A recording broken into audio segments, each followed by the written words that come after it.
reminding people what we're building.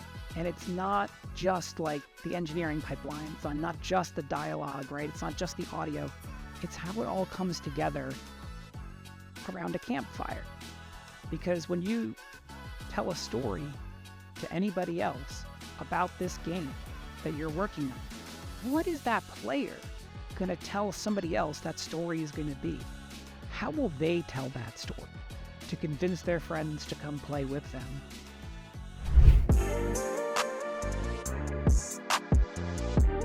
How important is story and narrative to game development? What are the challenges working as and with writers and storytellers in our industry? What are we missing when it comes to creating compelling worlds? Today, I'm really excited to be talking about narrative design in game development. This isn't just stories or writing lines of dialogue. It is everything from the skybox to the music to the details on the weapons and items. Narrative is something that holds the world the player inhabits together. And to talk about that today, I've got Matthew Garcia-Dunn here. Matt has spent time on some of the biggest games in the world, including League of Legends, Marvel Midnight Suns, and most recently was involved in Space Marine 2. He's an author, a writer, a leader, and a dramaturge who makes characters and worlds players want to relate to. Matt, welcome to the podcast. How are you doing? Excellent. Thank you for having me. And hello, everybody listening. So, give us a little bit more background on who you are and how you got into the game dev space and why you're a dramaturge. So I went to school to become a screenwriter. The writer's strike of 2008 happened, and immediately I was just like, wow, okay, so my industry that I'm getting an MFA in is going to collapse. Like it's competitive. It's hard to get into. The studios don't want to pay writers. There's not even going to be work when we get out because, all the people who've been on strike are going to be first in the line. New talent's going to be very hard to break through. And it was right around that time that I wound up walking through UT's campus, and there was a lecture going on in a random hall. It was Hal Barwood, Richard Garriott, and Warren Spector talking about game design, writing for games, and the audience was just engineers, software engineers, computer designers, programmers. It was for the computer science department, but it was happening in the radio, television, film building. And I had no idea, and I just sat in the back of it, and I listened to them. And if you don't know Hal Barwood, he wrote Close Encounters of the Third Kind. He wrote a lot of video games. He sold his writing credit to Steven Spielberg, which I thought was fascinating. They were like, "Were you mad that your name wasn't on the movie?" And he was like, "No, it put my kids through college, and the internet knows now, so I don't care." I was not upset about it. Steven made that movie. And in that lecture, though, they kept talking about how do you make a video game, and I'm a huge video game fan. I grew up with a Nintendo, playing Atari. My father owned a small arcade in Pennsylvania that for a few years, which made me like the most fun, luckiest kid in the world, because from like 12 to or 10 to 13, I would spend summers and weekends playing just in a video game arcade, learning how the machines worked, learning like which games people lined up for, learning the mechanics, and seeing all these games just get played and playing them all. It was very sad when that business closed, but it was that moment. I think it was Richard Garriott who said, I think, yeah, it's in film, it's show don't tell, but in games, it's play don't show.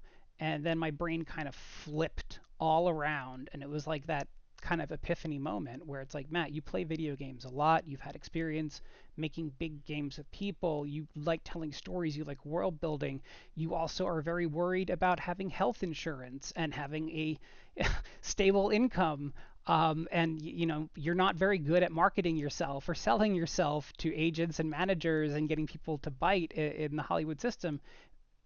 This might actually be the thing you should do this.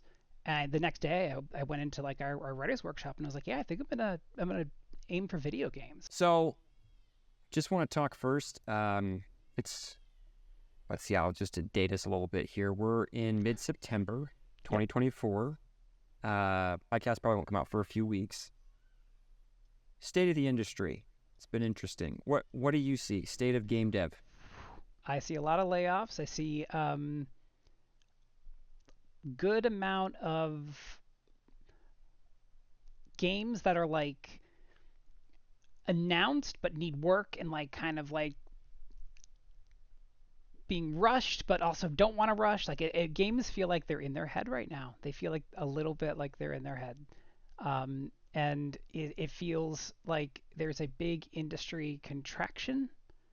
And but I think it's because that post COVID, more people have less time to devote to playing games, and so that kind of like push that we had during COVID or the prime days of COVID is over, and now it's time to like say, okay, well, what how can we cut costs and shrink and focus on what's going to come out and ship a product because we probably overspent. That's what I see. I see a lot of that, and I feel like that's a natural business cycle. After you have boom, you have bust a little bit. But I feel like there's a lot more going on too with the uh, big acquisitions kind of coming together, big studios gobbling up other big studios and smaller studios, and I feel a lot of the pain is really hitting devs of all ages, and it's brutal to watch. Um, that's my heart goes out, and I do think it'll rebound in a way. I think more games will get greenlit, hopefully. I think that there might be room for a lot more smaller AAA games or AA.5 games. I don't know what you want to call them, or AA games that are more complete experiences besides just having like a campaign and a multiplayer attached to it, or a live service game. I think we've hit this kind of saturation point where you've got the kind of game that you want to play. It's already out there. Since I haven't had somebody from narrative really on, where would you say the state of narrative and world building is in game dev today? Oh man, this is interesting. This is all over the place. I don't know that there is one like landscape that accurately captures it. It's the state of world building for me is I tend to err on the side of less world building, but I know that when I go work at when I go in house or when I consult in companies, they want more world building. But I think that it is a world building is a place you can get lost in the weeds and spend a lot of time and emerge without much really to show for it, except explanations for certain flora and fauna or you know phenomenon. I'm much more interested in cultures, in people, in conflicts, in cultures, in the myths that they tell, and the stories, the way they view the world. I look at yeah. So that's the approach that I take is and I don't see it too often in games. Um, I every time I see it, I love it. Right, I absolutely love finding this. Um, but it's hard.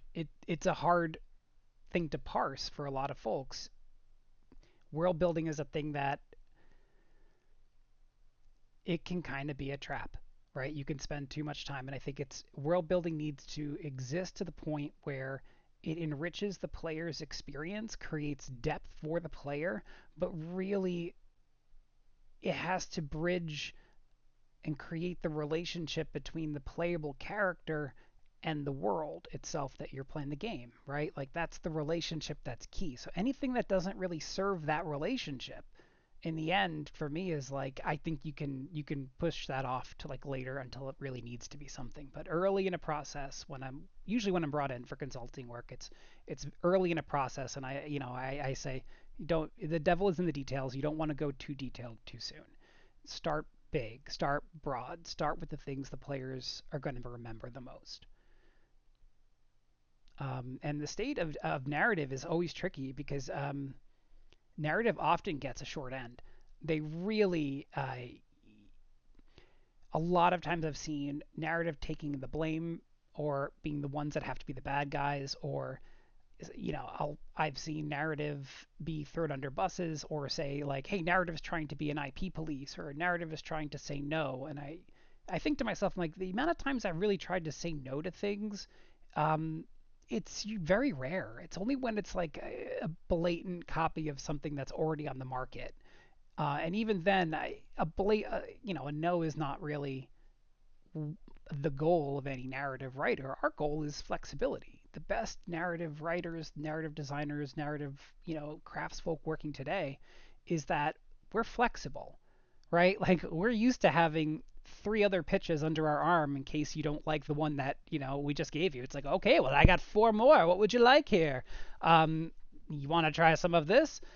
It's that being able to pivot and lean into what it is that the designers are really looking to capture. And that, I think, is what good narrative partnership looks like. And I see so many good narrative partners out there, and they're all getting laid off, and it makes me really, really sad, because there is a slight, not a slight, there's a bias that narrative isn't that important in games, and I think part of that is a lack of understanding of what narrative really is and what it does. I think there are people that will assume narrative is going to come in and run the show and make it our game, like we're going to do this and everyone's going to work. It's like, no, I've Right, never worked right. with a writer who feels that way. That example is interesting because League of Legends would be one where a lot of people would say, hey, narrative's like not that big a deal. This is a competitive esports style game. It's a Mm-hmm. MOBA. Play the same map over and over and over again. There's not necessarily there are factions and there's a world behind it. There's a lot of IP, and Arcane and other things are evidence of that. When you're actually engaging with the game, I think a lot of people would point to this and say, "See, this is a great example of when narrative isn't important." And I disagree, but I think I want to hear why you disagree, if you disagree. It comes down to one of the elements of narrative being story, right? Story and narrative are not the same thing. Um, I break it down this way. There's there's narrative, there's story, and there's writing. Narrative is what we're doing it, how we're doing it, where and when. Story is why. It's the emotion, right? It's the who. And writing is just the craft, it's the execution, the detail, it's the specifics, right? And those three things, those three like legs of this table, this wobbly table, are they're not the same. And you will have people who work in narrative who excel in one of those three or all three. It's very rare to get all three, or two of those three. So the reason I think League, and to bring this back to League, is League lives and dies by its roster. And the most important thing about any story is that it's about characters. Character is story. Story is character. You don't have stories without characters. And if you have characters, you have a story, whether or not it is a story that the player is playing at that moment, or it's just the story of that character. There's two games that are coming to mind for me right now as we're discussing it, and one is Helldivers 2, came out recently, where I think their narrative, the thematic cohesion of that is just brilliant. Yeah. And that they've got sort of a mocking themselves while also like holding themselves up as we're the ultimate patriots of Super Earth, and and fighting the evil bugs, and like everything about it. It comes together, and it's fun. It's a fun theme, and the game is intended like that's the primary. Like you play Amnesia: The Dark Descent. It's not really about fun in that way, but Helldivers 2 is like, this is supposed to be fun. But you were talking about like getting right back into it. Like your Helldiver dies, and it's just like, well, here comes another one. Like, go again. And it all you are comically disposable, like in the grand scheme of right. And and it's so well done, thematically. And the other one that is, I think, in a very different, because when I see Helldivers 2, I go, wow, it looks like someone really put some thought into this, because it would be easy to mess that up. The jokes don't land, or whatever. Like this just doesn't work. You tried to bridge too far of a gap in terms of the the uber patriotism with the comedy and the disposability, but with the power and like all the different sort of things that they're capturing. Um, and yet, so let's take another one, which is PUBG. And Hmm. I think what's fascinating is people are like, well, PUBG doesn't use stories. Like, what are you talking about? PUBG is it is that same repeatable story, and it's not perhaps a realistic story, but who cares? Neither is Helldivers 2. It's like a bunch of college students drop out of an airplane Yeah. onto a part of Russia, an abandoned part of Russia, covered in well, at the start mostly clothes, but a few weapons here and there, and then you just like you're gonna box it out and shoot it out until one is left, and it's Hunger Games, right? But it's so well, it's simple, It's King of the Mountain even but it before that, right, right? Like yeah, it it's ties it together. It like it, and I think this is something where people would point to that I think a lot and say like, look, see, narrative doesn't matter. I'm like, no, what are you talking? This There yeah. are so many ways you could do this badly. I mean, I want to call out there's also Free Fire, right? Garena. I worked with them for a little while, and I thought what I liked about Garena was exactly the thing that like they had that PUBG didn't, which is characters with abilities and personalities.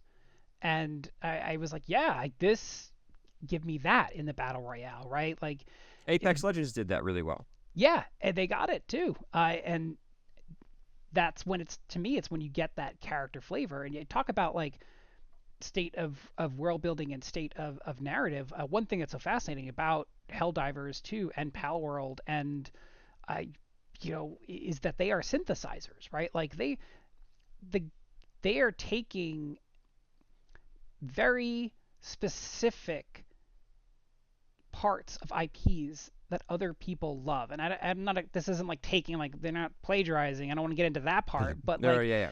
they are really close visually and aesthetically and thematically to a lot of other, franchises because those franchises are not making the games that the player wants. And I think that's an interesting angle for narrative and world building right now in terms of the state is like games are becoming a lot easier in some cases to make or spin up that people want a fantasy of a game or a world or an IP that they loved, but that just has never had a good game or doesn't have a good game right out now or doesn't do it in the way that I want to play that game, right? Like it doesn't scratch the itch. And what happens when you get there is you get these synthesizer games. Like I look at Halo, right? And I remember looking at Halo and thinking, okay, so we got some Protoss feeling characters, we got some Zerg feeling characters. Okay, I know where I am. I know where I am, but it's not that game. It's not StarCraft, right? It is Halo. It's its own thing. Um, but it synthesized all these elements of other fantasy and sci-fi IPs and franchises that I loved into a very satisfying first-person shooter, which were like my favorite kinds of games.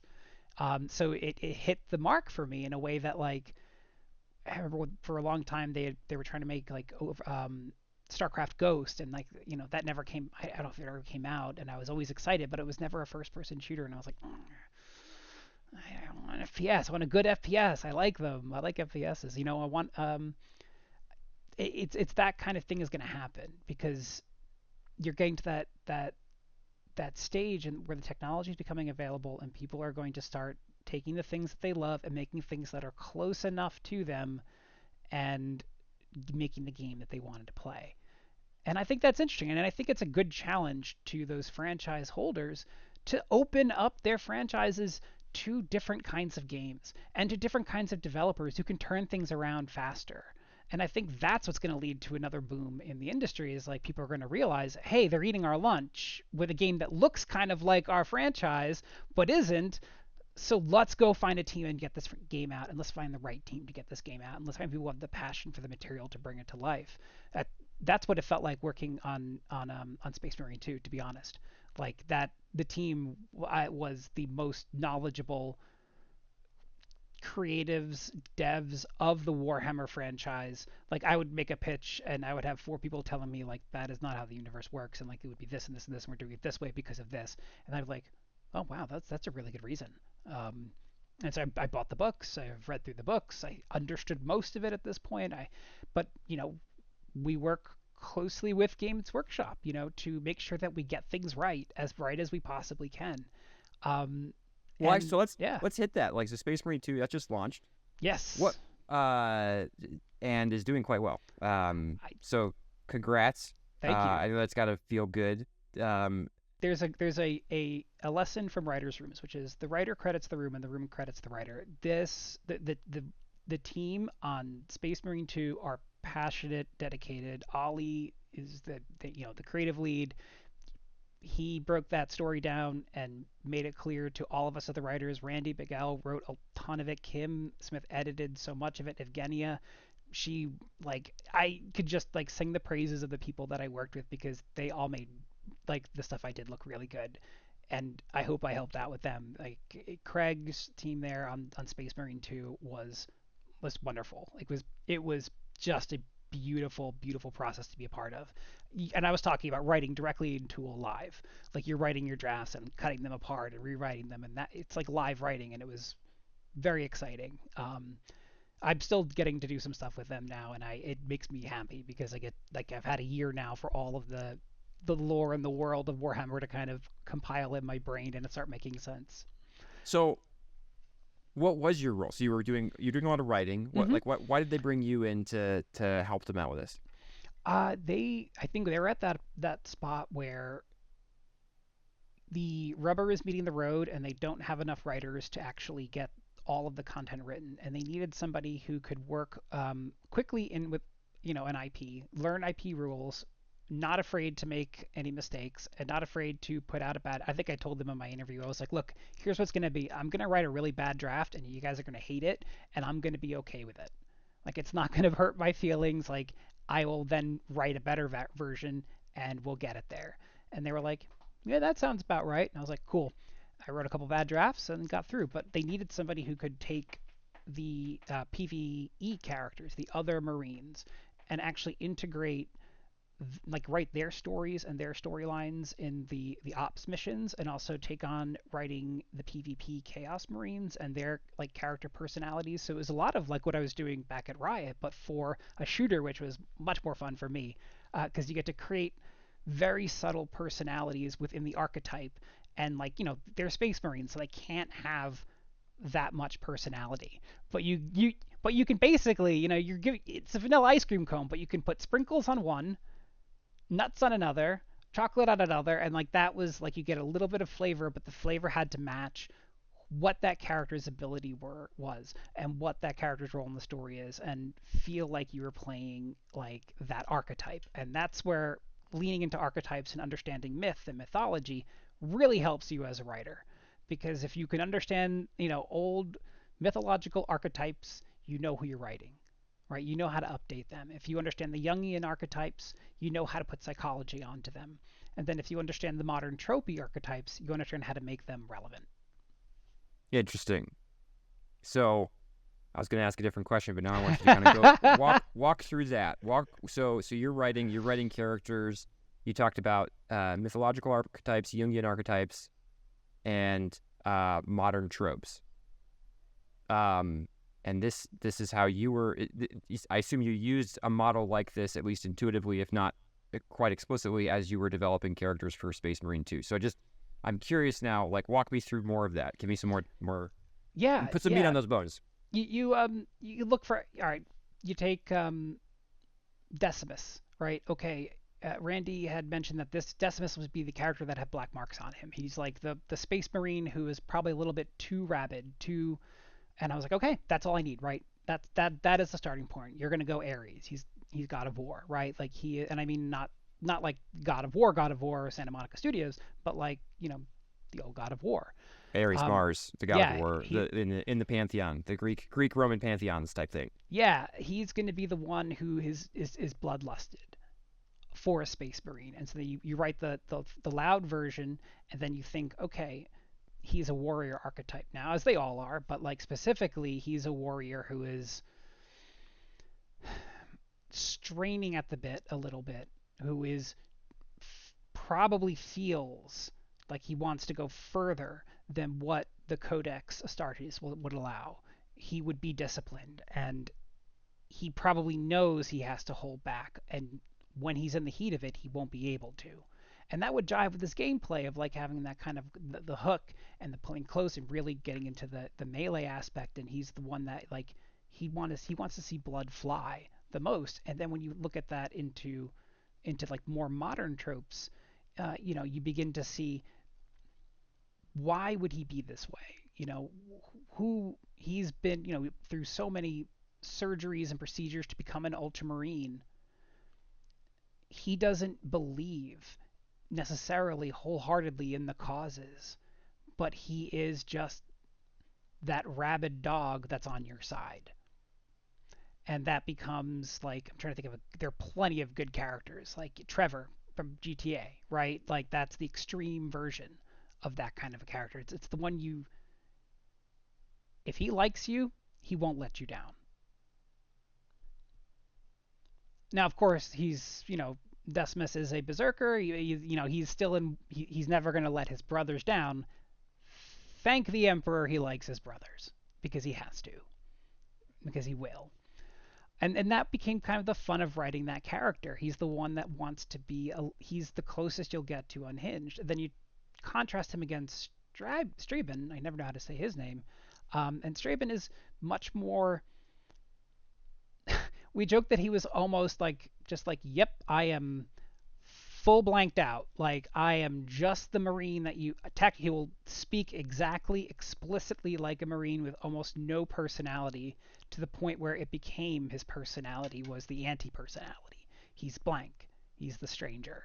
He is the rule follower to a T, because this is what he was made this way.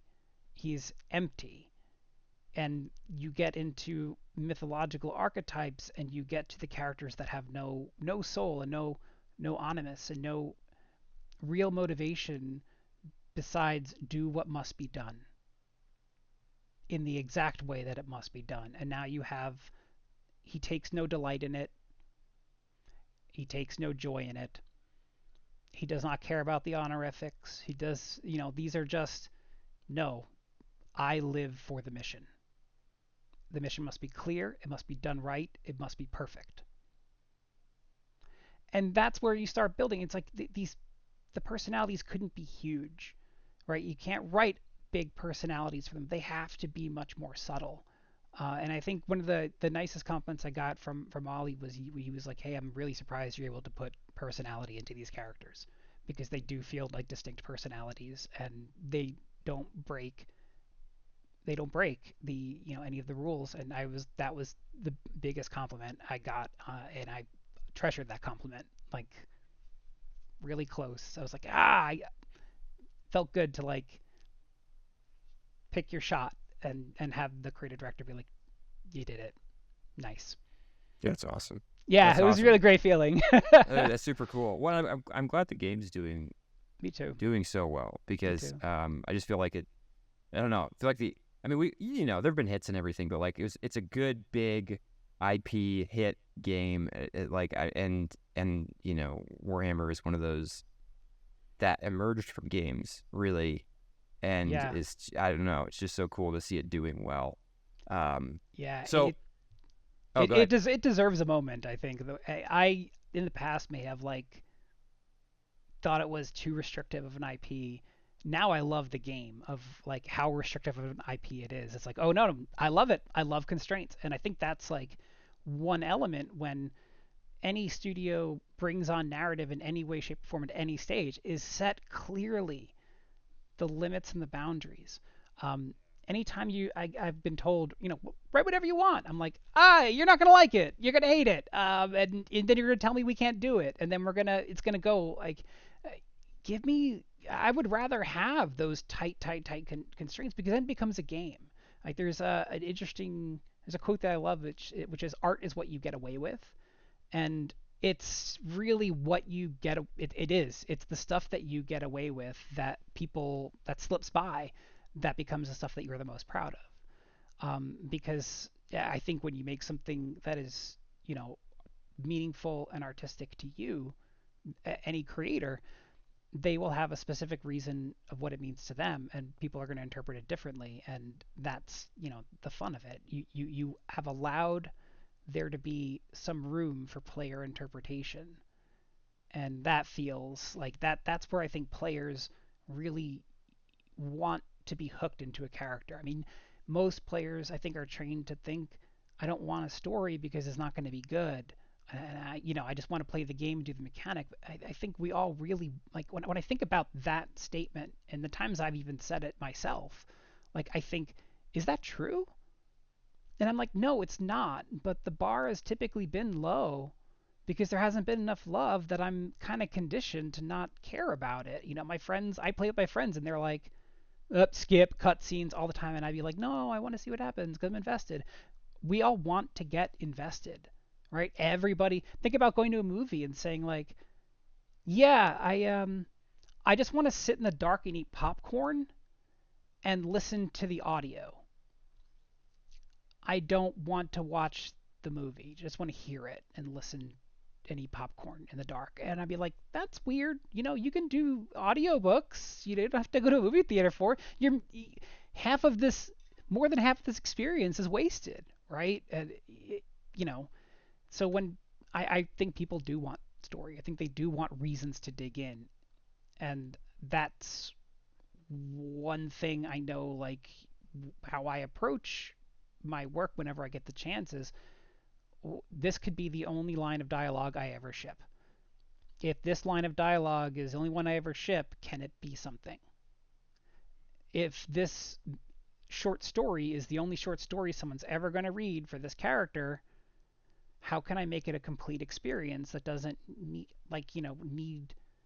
that doesn't need a lot of context or to go look at other sources? Obviously, I'd want you to go look at other sources, but what I really want more, and all of the game writers who I work with who feel this way with me, we all get along great about it. It's like, yeah, you might have that one chance, and so in that one chance, you want to try your best to hook players and have it be a complete story with a beginning, middle, and end because you can do it in any medium.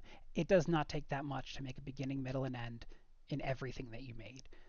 I think it's what made Pixar stand out at SIGGRAPH the first time that they, debuted their shorts, is they told a story. I am curious, how would someone set up their studio to be successful when it comes to the idea of narrative design or world building or IP or story, whatever, all these different terms, writing? There's a lot of people out there, there's a lot of leaders in game dev, and like what advice would you give them to say, like, look, if you want to do this well, or you want to give yourself the best chance of success, here's how I would approach it. Okay, give me a second there. Yeah, because there's so much of it is trust. So much of it is trust, and sometimes it's blind trust, right? But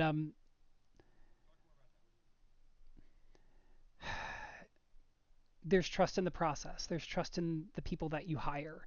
There's trust in the leaders and the leadership structure that's there, because every game studio I have ever worked at some point becomes a culture of stress and fear. Something doesn't work, money's getting short, all these things, and at that point, you know, the eyeballs tend to fall very fast on story, on narrative, on art, because well, not as much art. Art you can see a visible contribution. Game design you can play a playable, you know, representation of what's going on. Narrative and story, it's not that it's black box, it's just that it's mostly invisible for a good chunk of it. And good writers know to check in and share and pitch. So the things that I recommend people do when they're integrating narrative into a studio is, pick a good narrative leader. And a narrative leader is somebody who is not in it for themselves but for their team and understands how to work with different kinds of writers and different kinds of designers who make room for them to work in their individual ways. Because there'll be times when you're not going to see a lot of pages. And in those times, the writers are still working. Narrative is still working. They're still, you know, writing out beat sheets. They're still outlining the story. They're still going really hard trying to understand it and make it good and put a core emotion there and make sure that the climaxes are working and all the setups are paid off and that we're doing justice to the art and to the design, and give a good ritual, an inspirational ritual for the team. Um, One that I do when I have leadership roles or principal roles at a company is I have this little animation of a flickering campfire that I play. It's a cosmic campfire. I had my friend Matt Schneck made it for me, and it's just a black screen, and it looks like an atom, like the bottom of like a old atom model, and like a flame that goes like that with sparkles coming off, and it burns through the spectrum of the rainbow. And I put that on the screen, and I tell a story. It could be something from the game that we're working on. It could be something related to the game that we're working on. It takes 5 minutes, and in those 5 minutes, people are quiet and they listen and they look at this weird campfire animation that's not very, I love it. My friend Matt says it's awful. He hates it, but I'm like, I think it's beautiful. But what's happening is you're reminding people what we're building, right? And it's not just like the engineering pipeline, or it's not just the AI overlay overmeshes. It's not just the VFX. It's not just the environmental design, not just the dialogue, right? It's not just the audio. It's how it all comes together around a campfire. Because when you tell a story to anybody else about this game that you're working on, right? Or even better, the game is out. What is that player going to tell somebody else that story is going to be? How will they tell that story to convince their friends to come play with them? And you're not going to get there for a long time. But by making a little ritual of sharing story, sharing where the narrative team is at, by sharing literally things that we've written this week, read around a fire, or sharing something that's inspiring us that we're driving towards this week, you create these inspiring moments that people can come together. And honestly, who doesn't want a meeting where sometimes you can just hear a story for a few minutes and have something to think about and chew on?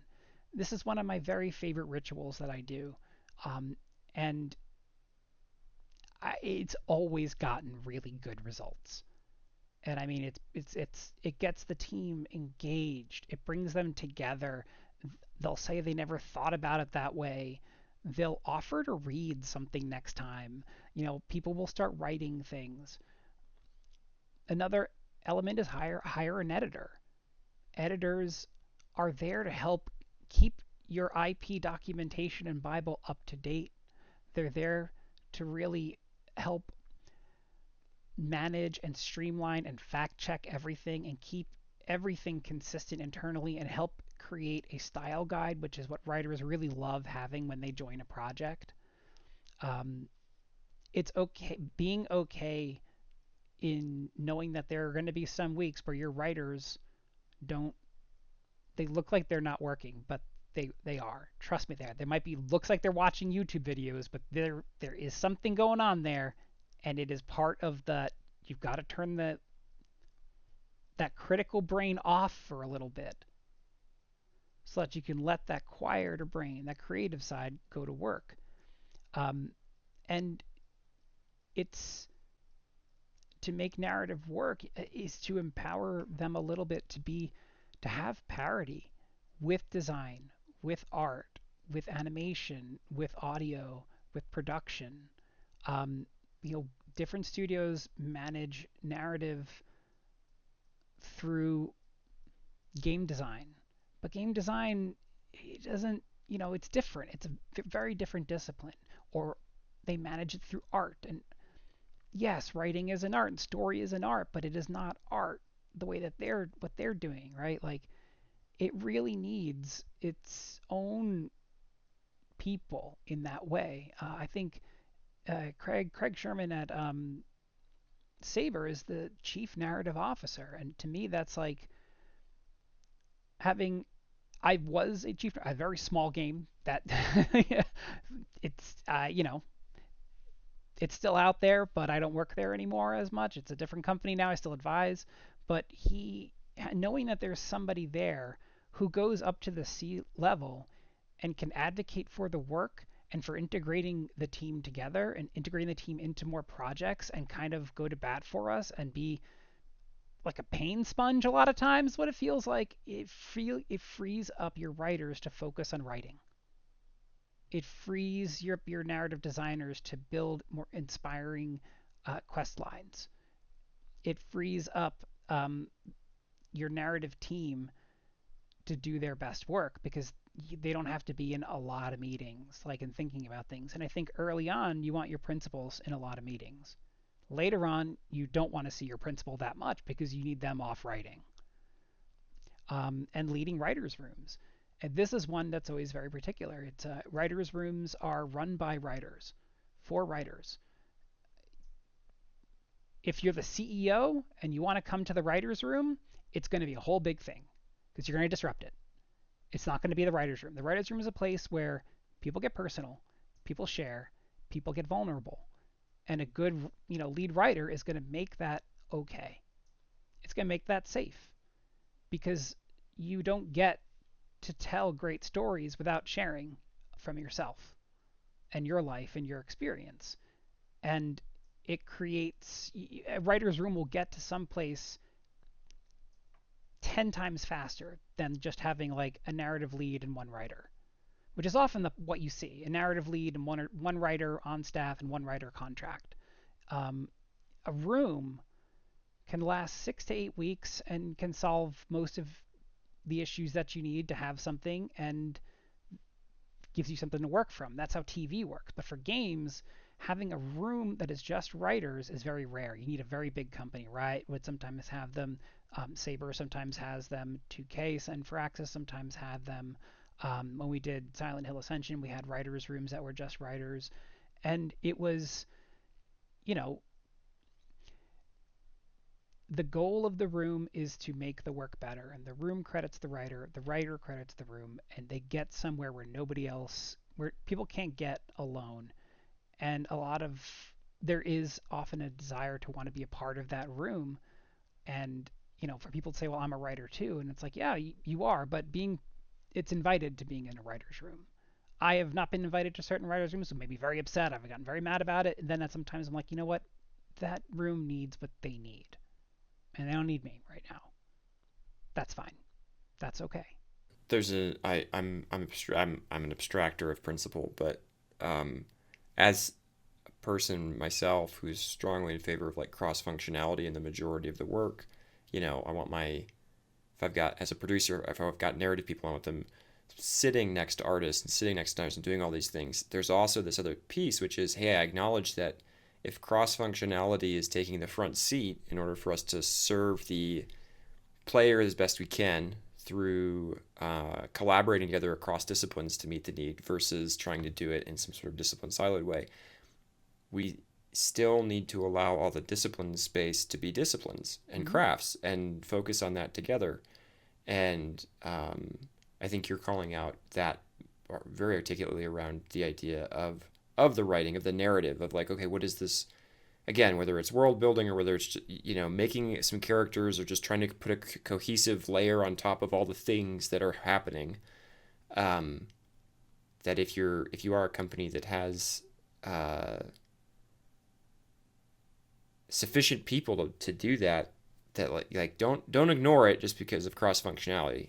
Let them also go and be a craft together and figure out how they operate and do their thing. And just like I think you should do for engineers and designers and QA and production, right? Like, hey, you need space to go off and I think narrative is arguably, is this true? I'd say in most places it's true that narrative is less of a percentage of a game studio than production is. Mm-hmm. And production is not super high, but narrative I think is lower. There are exceptions to that where you'd see that switch. But I know as a producer, sometimes I've been like the only producer or one of two producers or whatever. And it's like, I feel very alone, even in a very large company where there's producers all around me, and providing that space to go and interact with them. So anyway, as you're describing it for writers, I'm like, I can relate to this. It might not look that same. It's not going to be a writer's room when all the producers come together. We're all going to pull up spreadsheets or something. I don't know. Yeah, no, we get behind a couple of white like dry erase boards, whiteboards, and you put up index cards and stuff, and you just start moving things around, and people start working. That's right. Someone's lying on the couch, and they're just That's like, right. I can't do this today, and you're like, Yeah. okay, we got you. But it's hiring those right people who can keep a room moving, who can understand that like there's always going to be conflict in any creative situation, right? There's always going to be conflict, and that's good because creative people clash with passion. That's it. It comes from passion over the work, and it's not a personal thing. And I think what happens in game dev a lot, from my experience, what I've seen, is that those conflicts are never resolved, and they turn personal. Yes.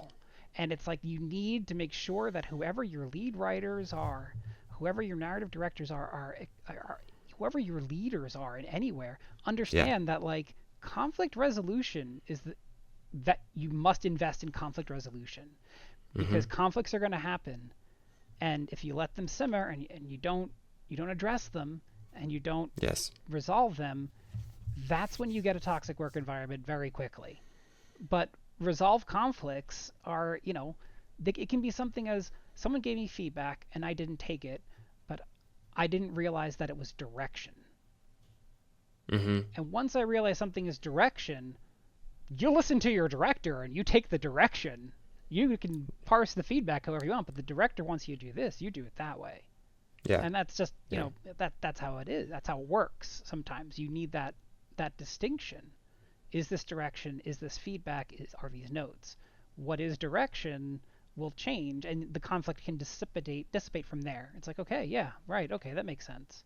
But yeah, that's how you set your narrative team up for success, and you think out the whole story in advance, and you know that it's going to change.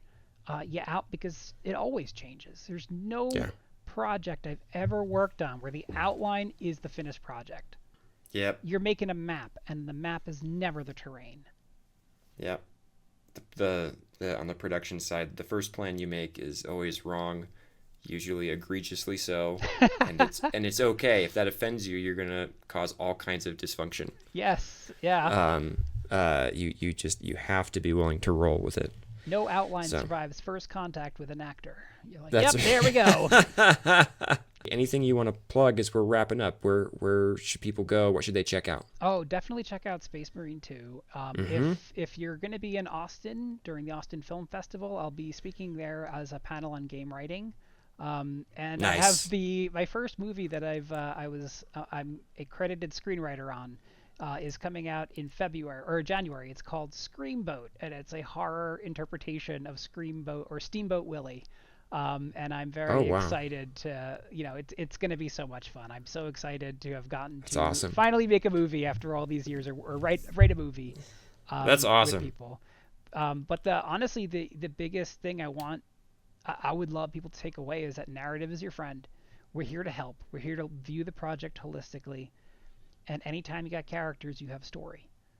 And anytime you got characters or story, call a writer. Cool. All right. We'll wrap it up there. Thank you so much, Matt, for coming on. It's been great to have you. Thank you. Thank you so much for having me. This was so much fun. I have to just say, I got to be in my hammock and drink water and have a wonderful conversation with you. And thank you. Well, I appreciate that. You're most welcome. Maybe we'll do it again sometime. So yeah. All right. Cheers. Cheers. All right. Here's your quick summary of that conversation with Matt. Really excited to have somebody from narrative on the podcast. So we'll go through 8 points. First, in movies, it's show, don't tell. In games, it's play, don't show. Second, be wary of details when you're doing world building for your game. What do your players care about? Focus there. There's a lot of weeds you can get into that aren't going to be helpful to you. Third, the best narratives are super flexible and won't say no unless they have to. They'll also be open and curious when others push back on their ideas. Look for these people and value them And if they do tell you no, you probably should listen. Fourth, if you know your mythological, Jungian, and modern archetypes and tropes, that's going to help you as you write characters and think about them. Fifth, be clear what the boundaries of the narrative are. Be explicit about the sandbox and the world and the IP. It will help you, it'll help your creatives, everybody do their best work. And it's okay to have rules. 6, even within the studio, tell stories. The game may not be ready, the world may be incomplete, but stay in the habit of sharing story with each other. 7th, narrative is different from art. It's different from design. Be wary of grouping narrative in with those disciplines. It may prevent the best outcomes in the interest of simplifying your org chart. 8th, creative work will create conflict. Be comfortable with that and be clear when it happens about whether what you're saying is direction, feedback, or notes. Otherwise, things are going to get pretty muddy, and that's going to slow everyone down. All right, those are the 8 points from that last episode. Thank you all for listening. See you next time. Did you enjoy this episode? If you did and are looking for more conversations like this one, join the Building Better Games Discord community. It's for leaders and producers in game dev who are frustrated with solving the wrong problems and who want to share experiences and learn how to lead and build better games. Check out the show notes to join. I'll see you there.